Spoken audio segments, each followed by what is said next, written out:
네, 벌써 한 해 마지막 달에 접어들었습니다. 이 한 해라는 세월이 길어 보이고 또 멀어만 보였지만 이렇게 세월이 성큼 마지막을 알리는 12월을 맞이하게 되었고요. 왠지 마음들이 좀 바빠지기도 하고 또 어떤 보내는 아쉬움과 또 한 해를 이제 맞이하려는 그런 마음의 어떤 각오가 필요한 그런 때로 생각이 됩니다. 우리 학생들은 이제 학기 마지막 기말고사에 더욱 많은 신경을 쓰게 될 것이고 또 사업가들은 이 한 달 동안 잘 결산하기 위해서 바쁜 나날들을 보낼 그런 때인 것 같습니다. 우리 그리스도인들은 이 12월이 되면 성탄절의 의미를 되새기게 되고 마지막 남은 몇 주를 의미 있게 보내려고 노력을 하게 됩니다. 본문 2절을 보면 말일에 이런 말씀 나오죠. 영어에 보면 in the last days 이렇게 번역이 됐고 히브리 원문을 보면 아카릿 용이라는 데이라는 날 아카릿 last 혹은 final 최후 혹은 end 이런 뜻을 가진 아카리토라는 단어가 말일에 하는 이 단어를 원문으로 하고 있습니다. 하나님께서 이제 시간이라는 이 의미 있는 세계를 창조하셨고 시간의 흐름과 함께 역사를 진행시키는 하나님의 놀라운 그 역사 진행을 시간의 흐름을 통해서 보게 됩니다. 우리 천지를 창조하실 때 하나님은 한꺼번에 다 지은 것이 아니고 첫째 날 그리고 시간의 흐름을 이제 또 두셨죠. 둘째 날 또 시간을 흐르게 하시고 또 셋째 날 이렇게 해서 6일 동안의 시간을 이렇게 나누어 그때그때 하나님이 종류를 따라서 천지를 창조하셨습니다. 그리고 여섯째 날에는 사람을 창조를 하셨고 일곱째 날에는 안식을 하시는 그래서 일주일이라고 하는 7일이라고 하는 그 시간을 차이를 두시고 이 역사를 진행시킨 것을 볼 수가 있습니다. 요한계시록 1장에 보면 주 하나님이 이르시되 나는 알파와 오메가라. 알파 아시죠? 헬라 첫째 글자 알파입니다. 이것은 영어의 A에 해당하는 것이고 오메가 이것은 마지막 영어 같은 저 끝자 Z 때 해당하는 알파 오메가라라고 하시고 이제도 있고 현재죠 프레젠트 그리고 전에도 패스타임 전에도 있었고 그리고 장차 퓨처죠 오실 자라. 하나님은 과거 현재 미래 시간의 흐름과 함께 계속 현재로 존재하시는 분이신 것을 보여주고 있습니다. 그러면 이 말일에 하는 이 단어는 우선 시간적으로 끝날에 해당하는 의미가 있을 수가 있고요. 그 다음 또 한 가지는 단지 시간상의 마지막만 의미하는 것이 아니고 우리 흔히 말할 때 말세다 이 말을 할 때는 꼭 시간적인 마지막뿐 아니라 그 속에는 모든 것이 혼란스럽고 이렇게 가서는 안 된다. 그런 의미로 말세라는 말을 쓰잖아요. 그런 의미에서 성경에도 이 말세라고 할 때는 극히 혼란한 세대, 정치적으로, 경제적으로, 사회적으로, 도덕적으로, 신앙적으로 여러 면에서 질서가 없고 혼란스럽고 앞을 볼 수 없는 그때를 마지막 때라 이렇게 성경은 표현을 하고 있습니다. 다시 말하면 더 이상의 희망이 없는 상황에 처할 때 미래를 기대하지 못하고 표현할 때 말세라 이렇게 말을 하는 것이죠. 가령 사도 요한이 요한일서 2장 18절에서 말씀하기를 이것이 마지막 때라 적 그리스도가 이르겠다 하며 너희가 들은 것과 같이 지금 많은 적 그리스도가 일어났으니 그러므로 우리가 마지막 때인 줄 아노라. 여기 적 그리스도와 엔티크라이스트 그리스도를 적대하는 그런 자들이 나타나서 교회를 어지럽게 하고 믿음을 혼란스럽게 할 때 이거 마지막이다. 말세다 이렇게 성경이 표현을 하고 있습니다.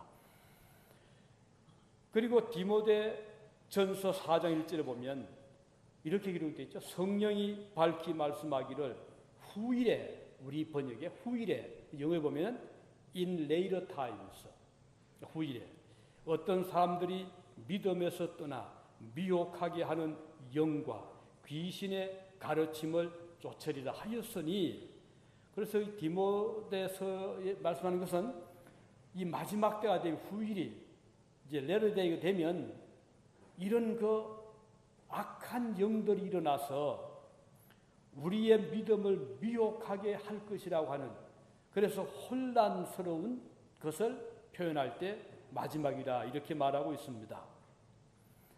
그래서 시간적으로 마지막이라는 뜻도 있고, 그 다음은 상황이 돌아가는 형편이 아주 이와 같이 혼란스러운, 질서가 없는 무질서한, 미혹을 받는 악한 영들이 역사하는 바로 이런 때를 성경은 마지막 때라고 표현하고 있습니다. 그리고 또 한 가지는 이 마지막이라 말할 때 성경은 완전히 절벽이 아닌, 요즘 미국에서 피스컬 클립 해가지고 재정 절벽 좀 들으시죠? 뉴스 할 때마다 지금 빨리 이게 어떻게 결정 안 되면 2013년도부터는 세금 폭탄이 막 떨어질 거다.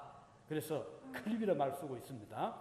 그런데 이게 성경이 말하는 마지막은 이 클립이 아니라, 절벽이 아니라 새로운 시대가 도래하는, 하나님 나라가 임하는, 천국이 온다는 것을 의미할 때 지금은 마지막 역사, 이 지상의 역사가 끝이 나고 이제는 하늘의 세계가 올 것이라고 하는, 마치 어두운 밤이 지나고 동터는 여명이 오듯이 그때 이 마지막이라는 단어를 성경은 쓰고 있는 것입니다.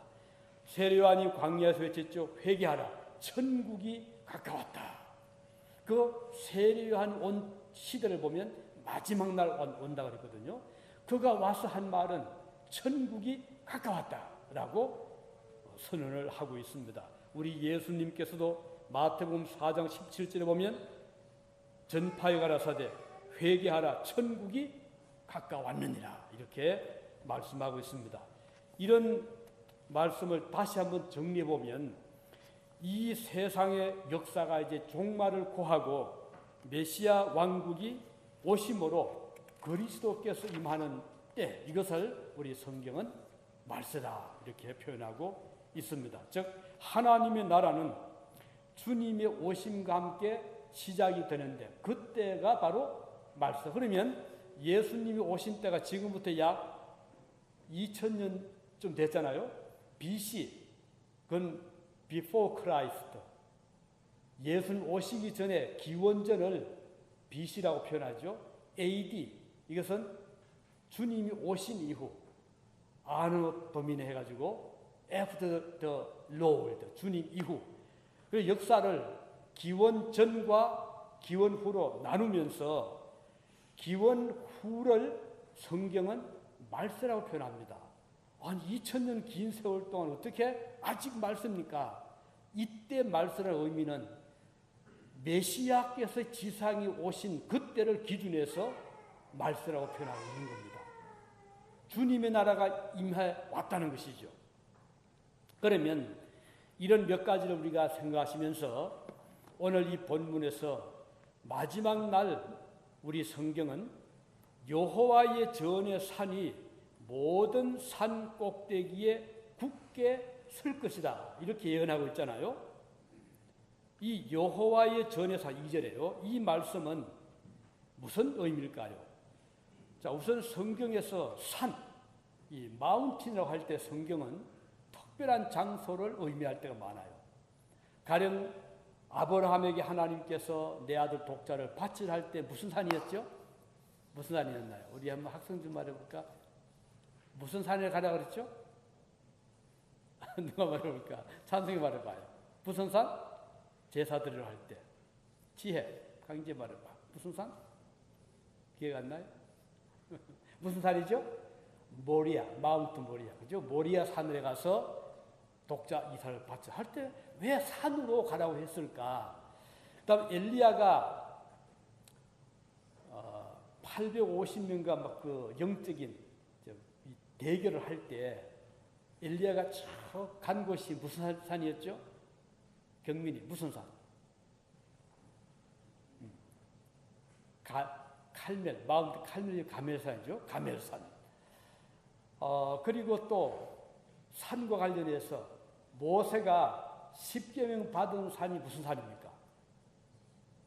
시내산, 그죠? 마운트 시나이, 시내산. 이렇게 성경에 보면 하나님과 만남이 있을 때 산을 많이 말씀하죠. 그래서 여호와의 산이라고 할 때는 하나님과 만나는 곳, 하나님 만나는 곳이 어디예요? 하나님의 성막, 하나님의 성전.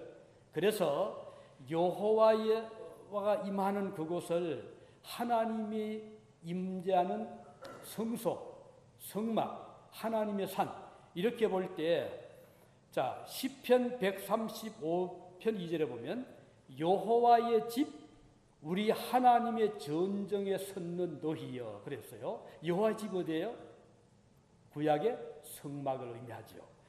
역대상 6장 48절에 보면 레위 사람들은 하나님의 집, 즉 장막 이렇게 말씀하고 있어요. 구약의 텐트거든요.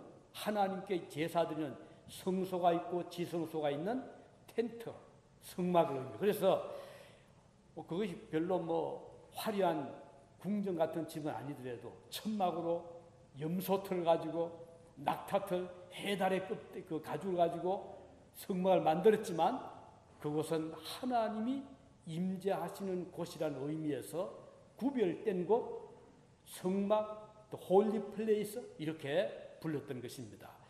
하나님의 성막은 하나님의 집으로 표현되고 있음을 볼 수 있고, 우리 예수님께서 예루살렘에서 마지막 그 십자가 돌아가시 직전에 채찍을 만들어서 막 그 상인들 또는 환전상 다 쫓아냈잖아요.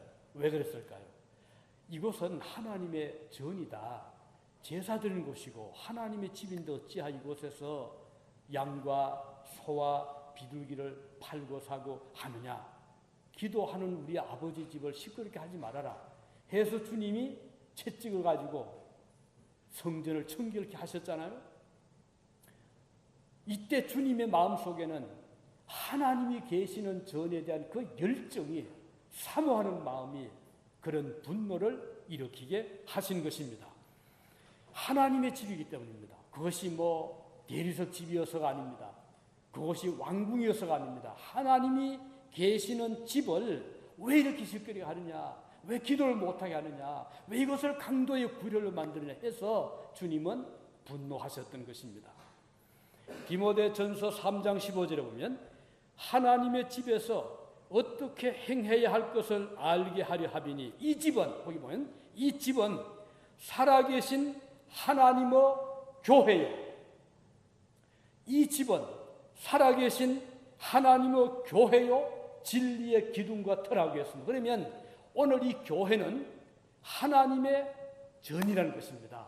이런 의미에서 구약의 시내산, 모리아산 혹은 가멜산, 하나님이 임재했던 그곳은 성막으로 표현이 될 수 있고, 오늘 신약시대에 와서는 사도 바울이 표현한 대로 하나님의 집, 교회라는 것입니다. 그러면 우리 교회가 건물이 좋고 나쁘고 이게 문제가 아닙니다. 하나님과 만나는 곳이잖아요. 이곳에서 기도하는 곳이고, 이곳에서 우리가 뭘 듣습니까? 세상 이야기 듣는 게 아니잖아요. 이곳에서 경제 이야기, 정치 이야기 듣는 것이 아니라 이곳은 하나님의 말씀을 듣는 곳이기 때문이에요. 그래서 우리는 이 하나님의 집에 나올 때 우리 마음속에 하나님의 말씀을 받아들일 옥토와 같은 마음의 준비를 하고 나올 필요가 있는 거예요. 이게 참 중요합니다. 우리가 아무리 몸을 이곳으로 옮겨왔다 하더라도 내 마음의 문을 닫아 열지 않는다면 하나님을 만날 수 있는 기회를 가질 수가 없다는 것입니다. 그래서 하나님의 교회는 율법을 들을 수 있는 곳이고, 하나님 말씀을 들을 수 있는 곳이고, 하나님을 만날 수 있는 것이 바로 교회라는 그 점에서 우리는 교회를 사랑하게 되고 이 교회를 산과 같이 우뚝 솟아있는 산 위의 등경, 산 위의 빛과 같은 그런 하나님의 전으로 우리는 바라보게 되는 것입니다. 등잔불을 높은 데 두어서 어둠을 밝게 하듯이 하나님의 교회는 항상 높은 곳에 하나님이 세워주시는 겁니다. 유럽에 여행을 해보시면 도시마다 제일 첫눈에 띄는 것이 있죠. 교회 천탑입니다. 어느 곳에 가더라도 가령 스위스 베른에 가면 수도죠. 베른의 제일 높은 건물이 뮌스트라고 해서 그로스뮌스트 아주 대성전입니다. 그것은 지은 지가 500년이 넘었는데 원래는 그게 캐토릭으로 시작을 했다가 이 스위스가 민주국가로서 굉장히 앞선 나라잖아요. 그런데 막 그때 종교 개혁 운동이 독일, 스위스 또 프랑스 등에서 막 일어날 때 독일에서는 막 이 날카롭게 전쟁도 하고 또 물론 스위스에서 전쟁도 있었지만 나중에 시민들이 우리 이럴 게 아니라 투표합시다. 그래가지고는 이 베른 교회가 캐토릭으로 남아있을 것인가 아니면 개신교로 가는 것이 좋을 것인가 시민들이 투표를 했습니다. 그리고 투표하기 전에 각 대표들을 뽑았어요. 캐토릭의 학자들, 개신교 학자들을 뽑아서 공청회를 합니다. 그러니까 오픈된 그런 토론을 한 거예요. 그래서 서로 이제 왜 캐토릭이 옳은가, 왜 개신교 옳은가 막 갑론을박을 했는데 다 들었죠, 시민들이. 그리고는 투표를 했습니다. 했더니 결과는요, 개신교가 승리를 했어요. 이건 개신교의 성경 해석이 맞다. 그래서 이제 그 당시에 있었던 여러 가지 논제가 있었잖아요. 뭐 마리아 숭배, 연옥설 또는 뭐 속죄에 대한 어떤 면죄부 판매 뭐 등등 여러 가지를 다 끄집어내서 개혁자들과 캐토릭 학자들 간에 열띤 불꽃 튀는 논쟁을 한 결과 우리는 개신교를 선택한다 해가지고 스위스 베른 도시는 모든 시민들이 이 날짜 이후로는 개신교로 다 전향한다. 그렇게 해서 예배당을 짓기는 캐톨릭으로 지었는데 그러니까 그 안에 성상이 많잖아요. 바울상도 있고 마리아상도 있고 또는 뭐 베드로상도 있는데 도중에 그걸 다 철거한 거예요. 다 철거하고 개신교 건물로 지은 것이 베른의 그로스뮌스터입니다. 그런데 가장 높아요. 정말 100m입니다. 높이가. 유럽에서 제일 높다고 하죠. 그뿐 아니라 가령 쾰른에 가면 쾰른 성당이 또 높잖아요. 함부르크 또는 파리 가면은 거기에 뭐 몽마르트, 그것도 그 몽마르트 아시죠? 마운트 마르트, 이게 순교의 산이거든요. 몽마르트 등의 높은 예배당. 그 다음 또 저기 세느 강변에 있는 거 노트르담, 그것도 높은 또 건물. 그래서 전 유럽의 도시마다 제일 높은 곳에 제일 높게 지은 건물이 예배당 건물이었어요. 이것은 상징적으로 교회는 진리의 기둥과 터요 하나님의 임재를 상징하기 때문에 모든 시민들이 눈을 뜨면 제일 먼저 봐야 된다. 여행객들이 그 도시에 들어왔을 때 제일 먼저 보낼 수 있는 건물이 하나님의 교회, 그런 의미가 있거든요. 그래서 오늘 이것은 뭐 그들이 여자적으로 건물 높이 이거 중요한 것이 아니고 상징적으로 교회가 이 사회에 미치는 영향을 의미하는 거예요. 이번에 미국 대통령 오늘 아침에 잠깐 웨인 목사님 설교를 잠깐 들으면서 많이 동감을 했는데 이제 오바마가 대통령이 돼서 백악관이 다시 이제 제2기 출범을 지금 준비하고 있잖아요. 그러나 역사의 진행은 미국의 역사는 운명은 백악관이 있는 것이 아니라는 거예요. 어디에 있느냐? 하나님의 손에 있다는 거예요. 물론 인간의 역사를 통해서 투표를 해서 정치가를 대통령을 뽑고 하지만 이 인간의 모든 국가의 운명 또는 어떤 장래는 사람들의 손에 의해서 움직이지는 것이 아니고 위에 계시는 하나님의 손에 있다는 것을 강조 아침에 한 것을 들으면서 참 동감을 많이 했습니다. 인간의 생사화복은 내가 어떤 그 결정을 하고 내 뜻에 있는 것이 아닙니다. 어디 있어요? 나의 생명을 주관하시는 하나님의 손 안에 있는 것입니다. 하나님께서 역사를 진행하고 하나님께서 인간의 생사화복을 주장한다고 성경은 말씀하고 있는 것입니다. 그 장기려 박사 이야기 아시죠? 장기려 박사는 그 사랑이라고 이광수 씨가 쓴 소설의 주인공으로 알려지고 있는 분인데, 이분이 월남을에서 평생을 이제 의사로서 한국의 최초로, 그러니까 지금 의료보험이 나오기 전에 청십자 그 보험이 있었어요. 이 장기려 박사가 그걸 만들었거든요. 부산에서 피난 시절에요.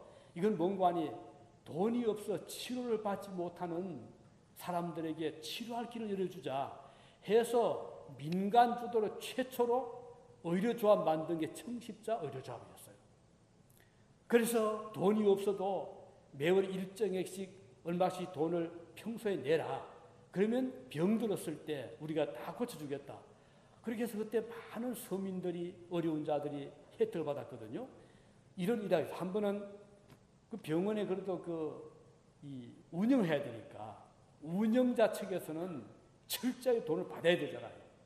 환자들이 입원해서 이제 나갈 때가 되는데 이 돈을 낼 길이 없는 거예요. 그럼 못 가고 이제 그냥 병원에 있는데 한 번은 조용한 밤중에 그 원장 장기려 박사가 환자를 찾아온 거예요. 내가 뒤에 물을 들어올 테니까 바로 도망가라고. 도망치게 한 일도, 그런 일화도 있어요. 그 정도로 이분이 정말 사심 없이 환자들 돌본 분인데, 이제 그분 밑에서 이제 그 수련했던 어떤 분이 한 번은 그런 이야기를 하더라고요. 똑같은 두 분의 암 환자가 입원을 했어요. 둘 다 위암 환자예요. 그래서 이제 전부 그 잘라내고 깨끗이 청구소에서 소재해서 이제 다 상처를 꿰매고 이렇게 치료를 했는데 이튿날 한 사람은 걷더니 살아나왔고 한 사람은 죽은 거예요. 그러면 하는 말이 자기는 의사로서 알 길이 없다는 거예요. 어떻게 똑같은 정세로 비슷한 그런 암 발전 때에 다 수술을 했는데 어떻게 한 사람은 살고 하나는 죽었는지 자기는 의사로 이해를 못한다는 거예요. 바로 이것이 하나님의 손 안에 있는, 인간의 운명은 의사 손에 있는 것도 아니라는 거예요. 내게 있는 것도 아닙니다. 하나님 손에 있기 때문에 이런 일들이 일어나고 있는 거예요. 그래서 하나님의 역사, 이런 의미에서 오늘 우리 교회는 하나님의 뜻을, 역사를 이 세상 사람들에게 펼쳐나가는 진리의 기둥 같은 역할을 다하는 사명을 가지고 있는 것입니다. 그 말세에 대한 성경의 그 여러 가지 표현을 보면 디모데후서 3장 1절 5절에 보면 말세가 되면 고통하는 때가 오는데 사람들은 자기를 사랑한다. 이기주의죠. 그 다음은 돈을 사랑한다. 물질, 유물주의 사상. 그 다음은 교만하다. 회방하고 부모를 거역하고 감사할 줄 모르고 거룩하지 아니하고 부정하고 원통함을 풀지 아니하고 참소하고 절제하지 못하고 사납고 선한 것을 좋아하지 아니하고 배반하여 팔며 조급하며 자고하며 쾌락 사랑하기를 하나님 사랑하는 것보다 더 좋아하고 경건의 모양이 있으나 경건의 능력은 부인하는 자다. 이것이 바로 말세의 모습이다. 이렇게 다시 말하면 인간성을 상실하는 때가 바로 말세라는 겁니다. 오늘 이 시대는 어느 시대 때보다도 우리가 이것을 많이 지금 보고 있잖아요. 이럴 때 하나님께서 말일에 하나님의 교회를 모든 산 꼭대기에 굳게 서게 할 것이다. 이게 우리의 소망입니다. 오늘 이 세상이 말세를 맞이해서 온갖 이런 혼란과 부정과 또는 부패와 혹은 앞을 볼 수 없는 이런 혼탁한 이 시대지만 우리 하나님께서는 말세에 하나님의 전을 산 위에 높이 세워줄 거다. 그래서 우리는 여기에서 소망을 가지게 되는 것입니다. 이 교회는 말씀드린 대로 율법이 있는 것이에요. 하나님 말씀을 들을 수 있는 것이 교회입니다. 율법과 말씀 속에 자리 잡고 있는 가장 중요한 것은 뭘까요? 법이라 하니까 우리가 굉장히 일단은 좀 긴장이 되지만 하나님의 율법의 기본 정신은 하나님에 대한 사랑입니다. 하나님을 사랑하고 이웃을 내 몸처럼 사랑해야 두 가지가 율법의 정신이거든요. 그래서 예수님께서 율법에 예언하신 대로 마지막 날에 오셨고 예언된 대로 십자가에 죽으셨습니다. 율법을 따라 죽었거든요. 율법의 정신은 하나님의 사랑이잖아요. 용서와 사랑입니다. 그래서 죄를 용서해 주신 사랑이 율법 속에서 이루어지고 있음을 보게 됩니다.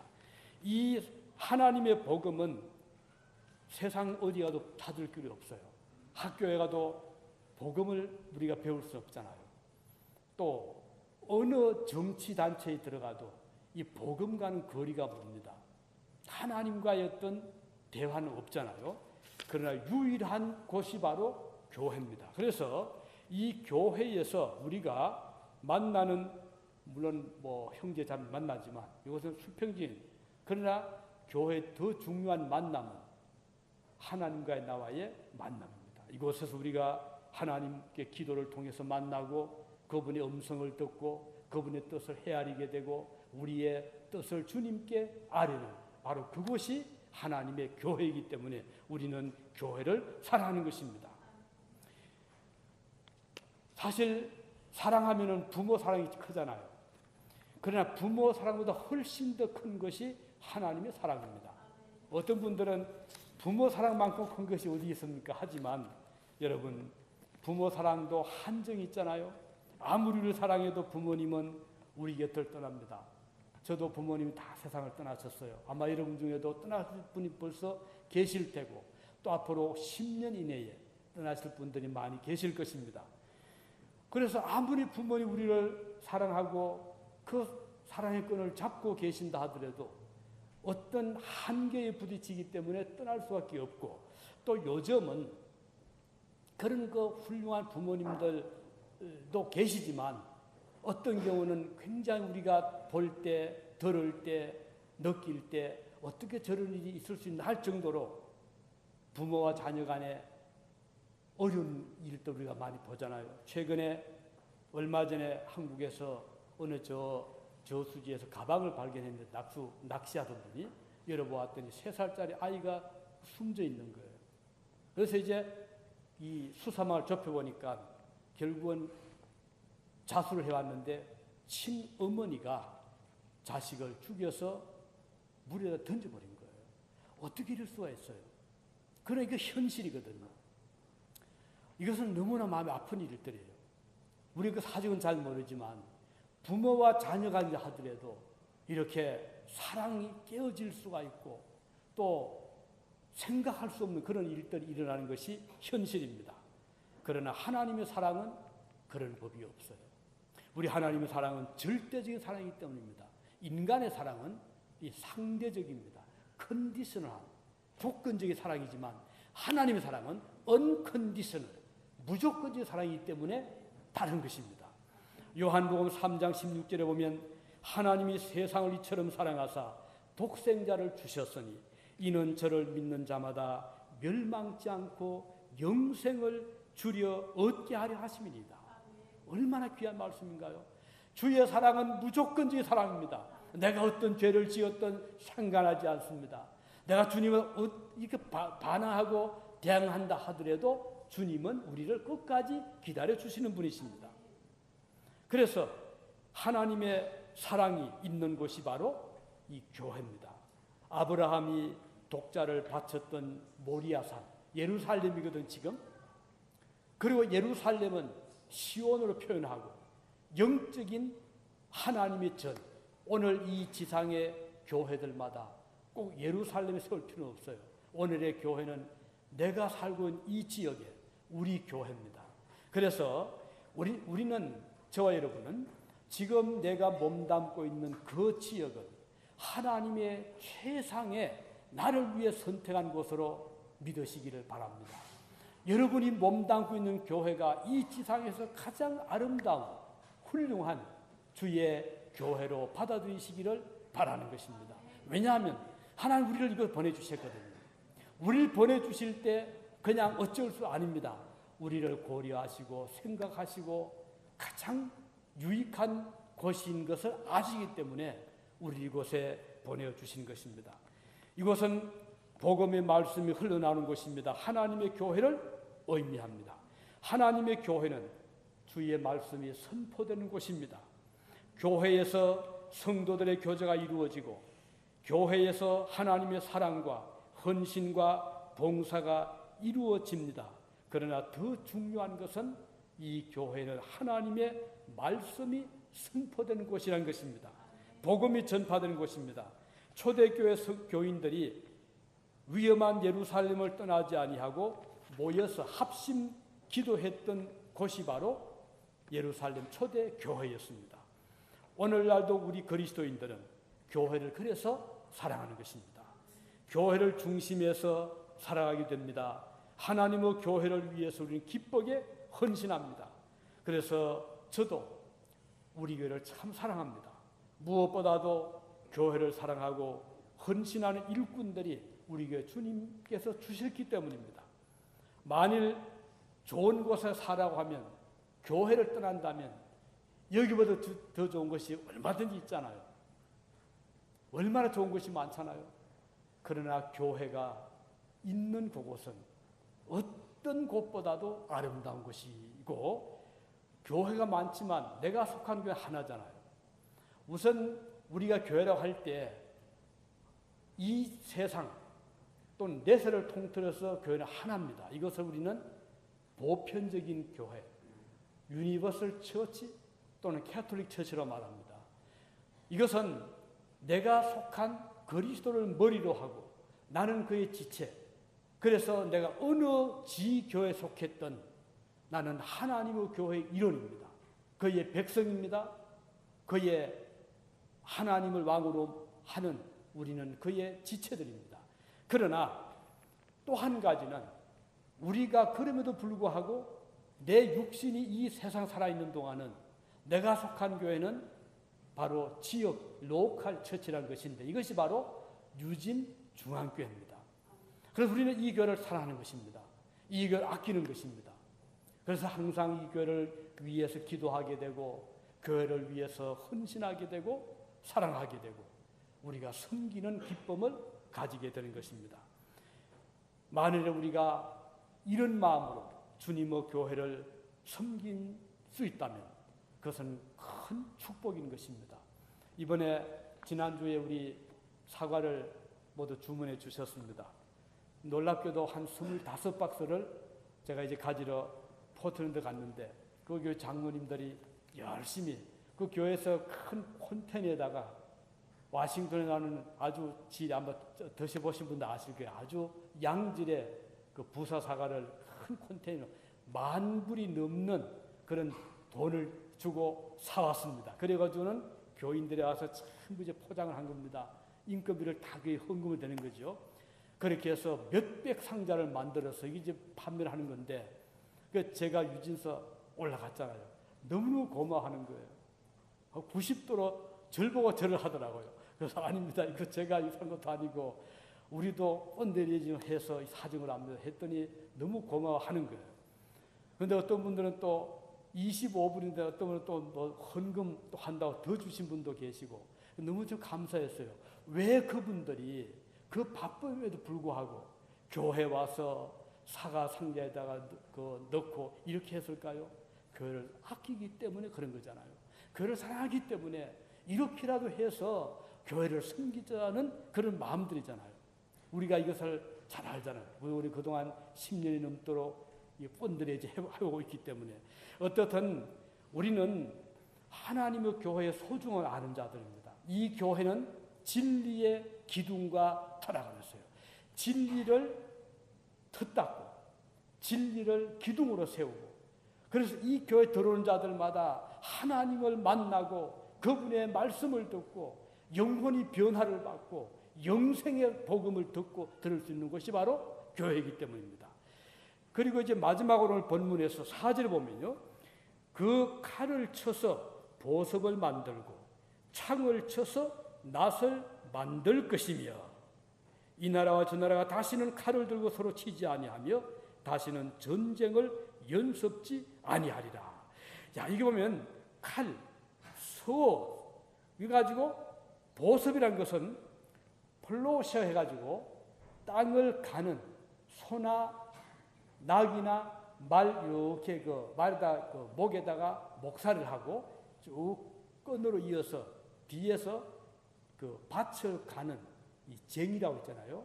밭을 가는 이것을 보석이라고 말해요. 그러면 칼을 녹여서 무기를 녹여서 농사를 짓는 기구를 만들고 창을 녹여서 낫을 만들어서 곡식을 벤다. 이거 무슨 말인가요? 다시는 전쟁이 없는 평화의 나라가 올 것이란 말이에요. 언제? 말이래. 그때 언제죠? 우리 주님 나라가 임하실 때. 지금은 이 세상에는 전쟁이 끊어지질 않습니다. 전쟁이 없었던 시대가 역사에 있었나요? 한 번도 없었다고 해요. 국지전이든 세계대전이든 지금도 곳곳에 지금 전쟁 중에 있잖아요. 우리 한국도 지금 전쟁 중입니다. 단 휴전입니다. 이것은 전쟁이 끝난 게 아닙니다. 막 싸우다가 자 우리 조금 쉬자. 이게 휴전이거든요. 그러면 한국은 지금 전쟁 중에 나라라는 그런 뜻이거든요. 지금 얼마나 많은 민족끼리 싸우고 같은 동족끼리 싸우고 지금 끊임없이 싸우고 있잖아요. 언제까지? 주님 오실 그때까지입니다. 우리 주님 이 땅에 오시면 다시는 전쟁이 이제는 끝나게 될 것입니다. 칼을 쳐서 낫을 만들 것이고 창을 쳐서 폿을 만들 날이 온다는 것이에요. 이것이 바로 이 말세에 일어날 하나님의 예언인데 2012년 12월 첫째 주 12월 2일 오늘은 주님이 오시기 전 넉주절입니다. 그래서 교회의 전통은 오늘을 대강절역, 에드븐트라고 말을 하잖아요. 주님이 오시는 그 날을 기준으로 하고 4주 전부터 오늘은 초 하나 켜고 다음 주는 2개, 다음 주는 3개 이렇게 해서 여기에 전통으로 내려온 그런 역사이기도 한데 주님이 오신 달을 우리가 맞이했습니다. 왜 오셨어요? 평화의 왕으로.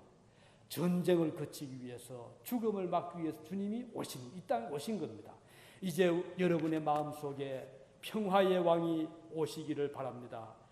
이 세계적인 불경기 속에서 수많은 사람들이 기아에 허덕이고 있음에도 불구하고 열강들은 엄청난 예산을 이 국방비에 지금 쏟고 있잖아요.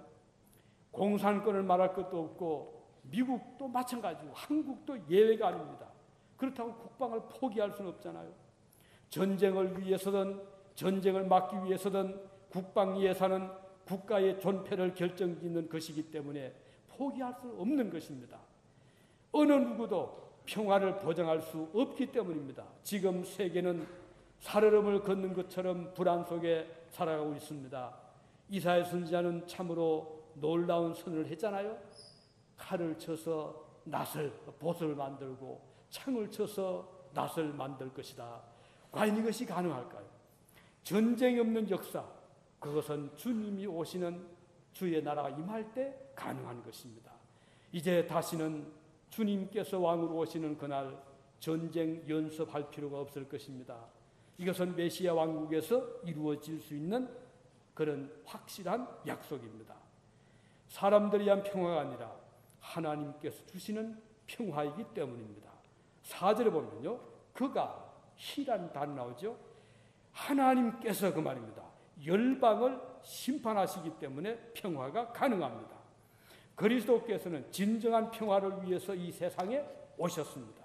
세계를 정복하고 당당하게 백마를 타고 로마 입성하던 로마의 장군이 아니라 겸손해서 나귀 새끼를 타고 예루살렘에 입성하셔서 정죄를 받아 사형 판결을 받으신 그리스도가 곧 평화의 왕이신 것입니다. 오늘 뜻깊은 이 성탄의 4주 앞주를 맞이해서 이 한 달 동안 주님이 오심을 마음으로 예비하시고 그 주님을 기쁨으로 우리 가정에 영접할 수 있기를 바랍니다. 초림하신 그리스도께서는 앞으로 만왕의 왕으로 재림의 주님으로 다시 오실 것입니다. 그분은 우리 삶의 가장 중요한 자리에서 우리와 함께 생사고락을 같이 하시기를 기뻐하십니다. 그리스도께서는 우리와 함께 겟세마네 동산으로 기도하러 가시기를 기뻐하십니다. 우리와 함께 유월절 만찬석에 앉으시기를 기뻐하십니다. 우리가 가는 곳에 함께 동행하시기를 기뻐하시고 우리가 머무는 곳에 함께 머물기를 원하십니다. 모든 산 위에 우뚝 솟은 그리스도의 태산 같은 은총이 오늘 저와 여러분과 함께 하시기를 진심으로 바랍니다. 기도하시겠습니다. 자비로우신 우리 아버지 하나님, 감사를 드립니다. 오라 우리가 여호와의 산에 오르자 우리 주님께서 저희들을 하나님의 전으로 인도해 주신 것을 감사드리고 우리 예수님께서 이 땅에 오신 성탄절을 앞두고 진심으로 다시 한번 찬양과 감사를 드립니다. 우리의 마음속에, 우리의 가정에, 우리의 사회 속에 주님께서 오셔서 전쟁을 거치게 하시고 공포에서 해방되게 하시고 기아와 불행 속에서 저희들을 건져주셔서 하늘의 참 평안을 맛보는 저희들이 되게 하여 주시옵소서. 예수님의 이름으로 기도드리옵나이다. 아멘. 이 시간에 우리 학생들 특순을 같이 들으시면서 준비하신 헌금 순서입니다.